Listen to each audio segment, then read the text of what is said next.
Ladies and gents, boys and girls, welcome to this evening's presentation on the power of habits. Whether you're listening, watching to this live, in your 12 weeks, in the 6-month mastery, welcome to the call. Hopefully you can enjoy this and take from it what you will. So looking at the power of habits, and really habits are the small decisions you make and the actions you perform every day. Now, we all know that, not teaching you anything you don't know. Some of the research I found from Duke University said that habits account for up to 40% of our behaviors on any given day, which means that nearly half of everything we do is almost automatic, subconscious. The things we say, the thoughts, the decisions, the actions, the food we eat, the exercise we do, the way we treat people, pretty much everything is run on this automatic system, a subconscious habit. So we need habits that serve us rather than take away. And look, there's a lot of things that we do. Even the most successful person in any walk of life has got some very, very bad habits that are taken away from the quality of life and things we want to do. So your life today is essentially the sum of your habits. We know that. We know that. And we've all got good habits and bad habits. So we're going to look at what some of them are, and also a way to reframe how we talk to ourselves and the language that we use. Okay, so really, how in shape or out of shape you are is based on the habits. If you think about where you are right now in terms of your health, your weight loss, your fitness, everything we're trying to do on this program, it's all down to, good or bad, whether you like it or not, everything you've done in your life has led you to exactly where you are now. That's not to say that it's, some people don't have it easier than others. They do. They certainly do. Some people have had more resources, more money, more knowledge, more skills. But everything you've done, good or bad, your decisions have shaped you when it comes to where you are with your health and fitness. How unhappy or unhappy you are is based on the decisions, your habits, and the actions that you've taken. And for sure, how successful or unsuccessful you are, all a result of your habits. Now, a lot of people say, well, that's not true. This happened to me. This happened to me. That's all very well. But everything we do in our life comes down to a decision, go left, go right, or how we react to something that happens to us. And a lot of this is based on our habits. So we need to look at that. And at the end of the presentation, I'm going to give you a couple of books, 2 or 3 books that have really helped me, some book recommendations. So I recommend you take a look at them. And you've seen various quotes around this. What you repeatedly do, what you spend your time thinking about and doing each day will ultimately form the person you are, things you believe, and the personality that you portray. And I know that you've seen this quote before. We are what we repeatedly do. Excellence then is not an act, but a habit. Aristotle, some geezer back in the day. But it really does come down to that. So it's not an act. It really comes down to your habits. Good or bad, are they serving you or are they hindering you in life? And I always talk about success in anything, whether it's weight loss, making money, relationships, business, marriage, being a parent. Good or bad comes down to the small things, the things that we sometimes don't think that matter. But, success, the difference between success and failure in anything is a combination of doing loads and loads of small things the right way, as opposed to doing loads and loads of small things the wrong way. And previously, I've talked about the book, The Slight Edge. A great example they use in that book is if 2 cruise liners left London. Well, wouldn't be leaving London, would they?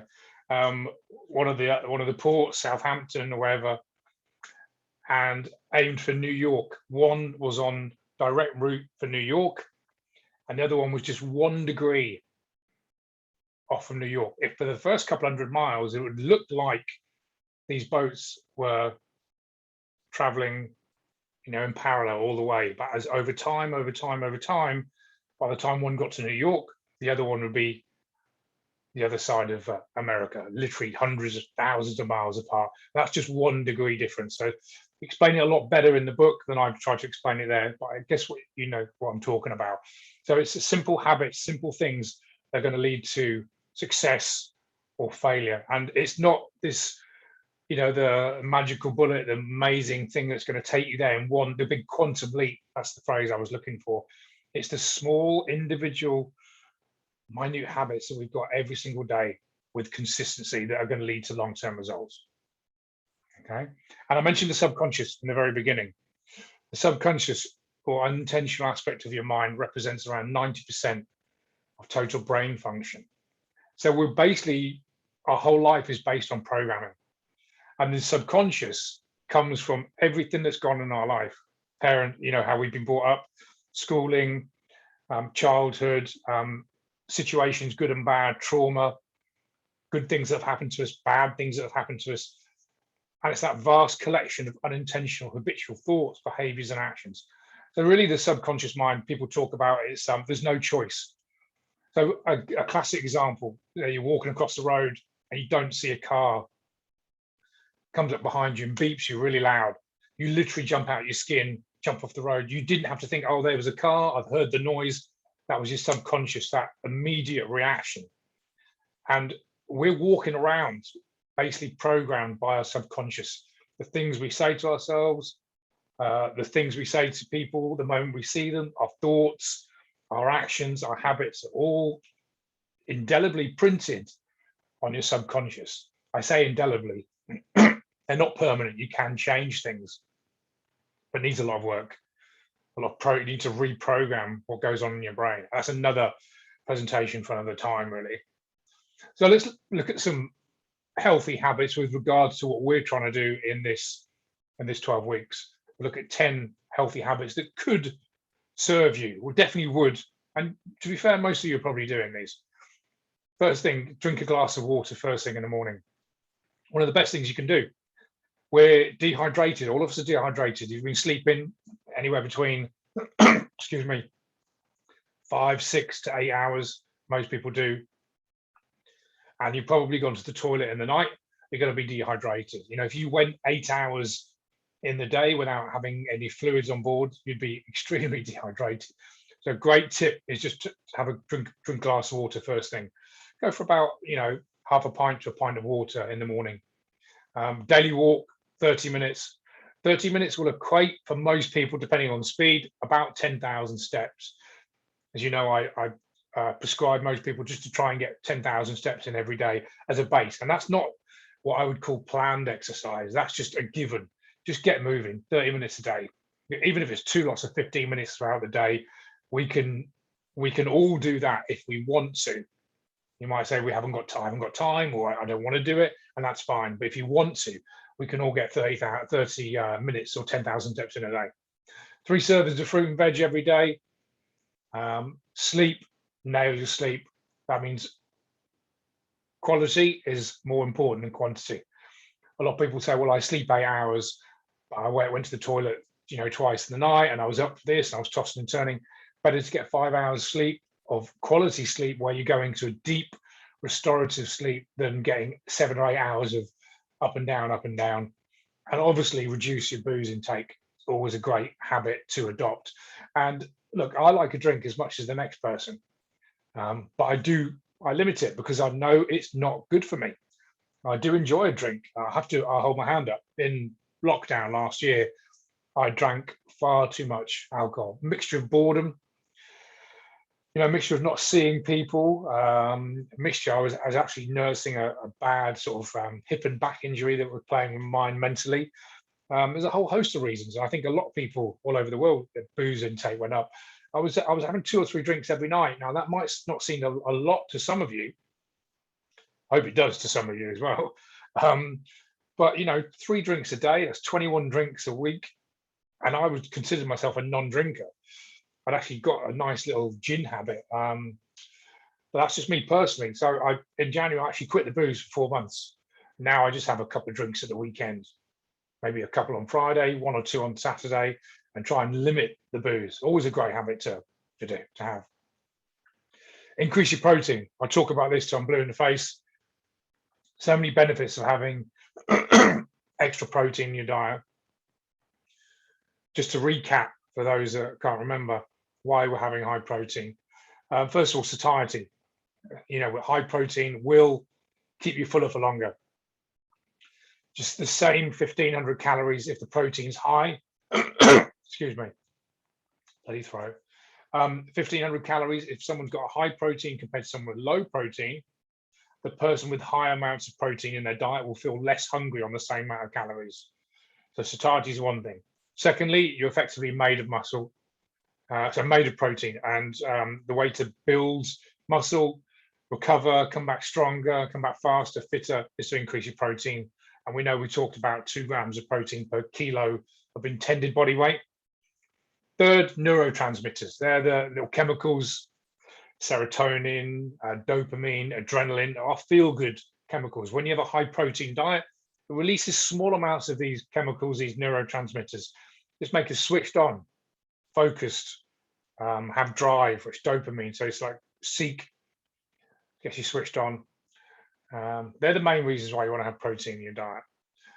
And if your protein levels are high, it probably means that your carbohydrates are going to be lower. Again, there's nothing wrong with carbohydrates, but we want to keep an eye on them because they're very, very easy to overeat. No one overeats protein. I know all of you are having to go out of your way to actually get the required amount of protein to get this job done optimally, but you can eat your whole day's worth, a whole week's worth of carbohydrates in one sitting. Okay, so get your protein up. Journal. I don't know if any of you journal. Talk about this in the mastery a lot. I've done a presentation on this before as well, but journaling is one of the best things you can do. Just simply dumping your thoughts down sometimes before you go to bed, first thing in the morning. Goals, intentions for the day, things you've got to get done. But literally writing, putting pen to paper in a journal could be one of the best things you can do for your own personal well-being. I talk about read 10 pages every day. A lot of people say, I want to read, but I just don't have time. Everyone's got time to read 10 pages a day. Let's say 10 pages might take you 15 minutes. We've all got 15 minutes. Remember, we all choose to spend time on the things that are important to us. So we've all got time to do whatever we want to do, but we just choose not to. We just choose not to. So instead of just saying I'm going to read for an hour, which could, from someone not reading to reading to an hour, could be a big jump, I'd say just read 10 minutes, 10 pages, 10, 15 minutes.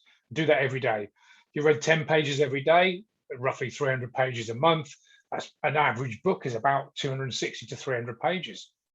You'd read 1 book a month, that's 12 a year, that's 60 books in 5 years from just reading 10 pages a day. Simple habits that will pay dividends in the years to come. 10 pages a day. Meditation, I put that in there. One of the best things we can do. Hold my hand up. I'm very sporadic with this. I did it for a couple of years, then I didn't do it for a few months, and I'm back to a couple of times a week, and then sometimes I don't do it at all. But there's some great apps out there to help you meditate. Headspace is one of the ones I've used. And simple thing is this: see your friends as much as possible. See your friends as much as possible. So there's just 10 healthy habits that we could do just for life, just for keeping our mindset in place and our overall health.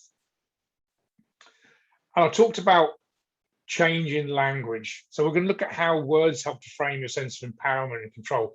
And there's certain things that we all say to ourselves that we probably shouldn't. And there's things that we should say to ourselves that will really help us. I'll explain as I go through this. And this is the one phrase that will help you eat healthily, but it also help you with anything that you're trying to achieve. And it really comes down to the notion of I can't versus I don't. Okay. Whether you go that route to the left, I can't versus I don't. Take the door that's open or the door that's closed. And I'll explain what I mean. I can't. Whenever you say I can't, and to give you some examples, I can't eat healthily, or I can't stop eating crap food, or I can't get to the gym because, or anything, any excuse, I can't. Feedback loop in the brain reminds you of your limitations. So it's almost like a self-limiting belief. Whenever you say I can't, you're almost proving to yourself that you can't. And usually there's no real evidence. I can't do this, I can't do that. And a lot of people, not necessarily you guys, but a lot of people that have tried to lose weight and can't. I say that because when they say that, it just means they haven't found the right program, got the right skills. Whenever you say you can't, you're basically telling yourself there's no point trying. I'm already going to fail. And whenever you say can't for anything, it just sends that feedback loop through your brain to the subconscious, and your subconscious will go out its way to prove that you can't. So you'll find evidence. I can't do this. I never do this. And anytime you put limitations on what you can and can't do, recipe for disaster. To change it to I don't. Feedback loop that reminds you of your control and your power over the situation. So what you could say is, I can't eat a healthy diet. Let's just say someone says that. You could change that to I don't eat a healthy diet, but I could learn. I don't know how to do this, but I could get better.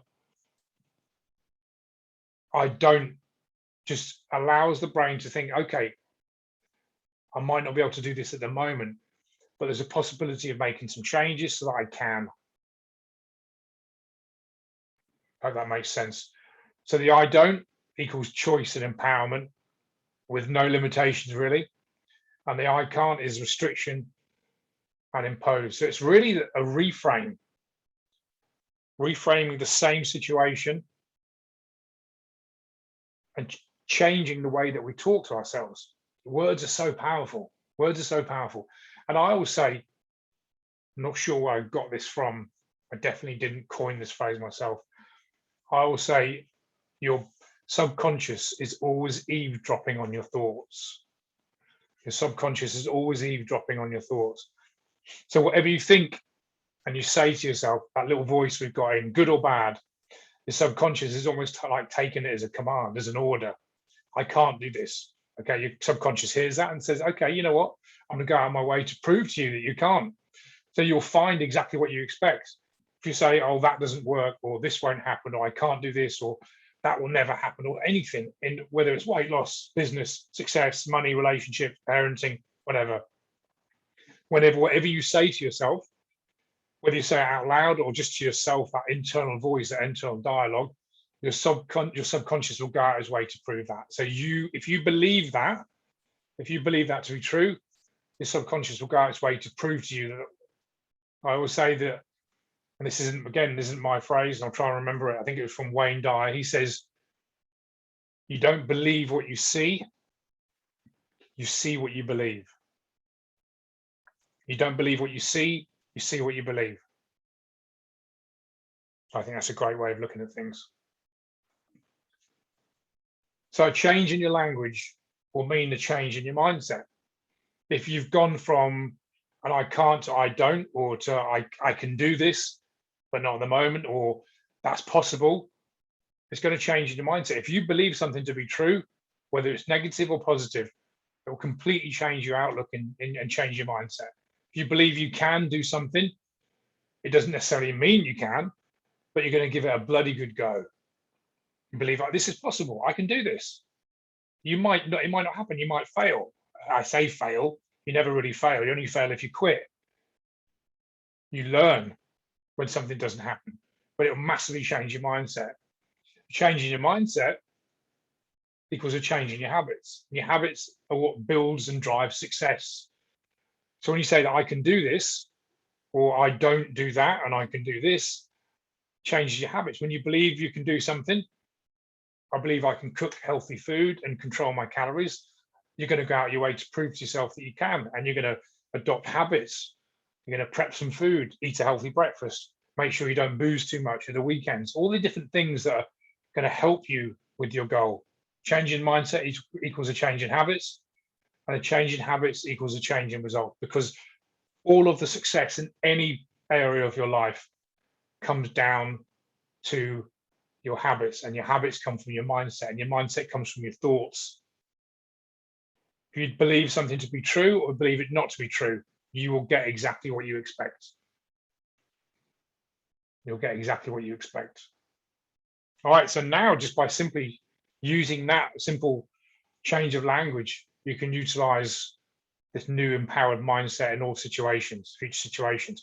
And these are the books. It's the last slide, actually, guys. I've put this in order of my preference in terms of what I got from most, what I gleaned from these books. Atomic Habits, brilliant book. James Clear, definitely recommend that. He talks about habits and is a master of how habits shape our whole lives. Atomic Habits, James Clear. The Power of Habits by Charles, not sure how to pronounce that name. I could say Duhigg, who knows? And High Performance Habits, Brendan Burchard. I've actually seen Brendan Burchard live twice, actually, in convention in the States a couple of years ago. Brilliant. That's an excellent book, High Performance Habits as well. I personally would change the order of that. I would go Atomic Habits first, and I'd put High Performance Habits in second. So there's my 3 book recommendations. If I was to choose one, I would go with James Clear's Atomic Habits. All right, guys, that's the end. Hope you enjoyed this presentation. Taken a few things from it. Focus on your habits, focus on your mindset. It can literally change everything that you do in your life. Thank you.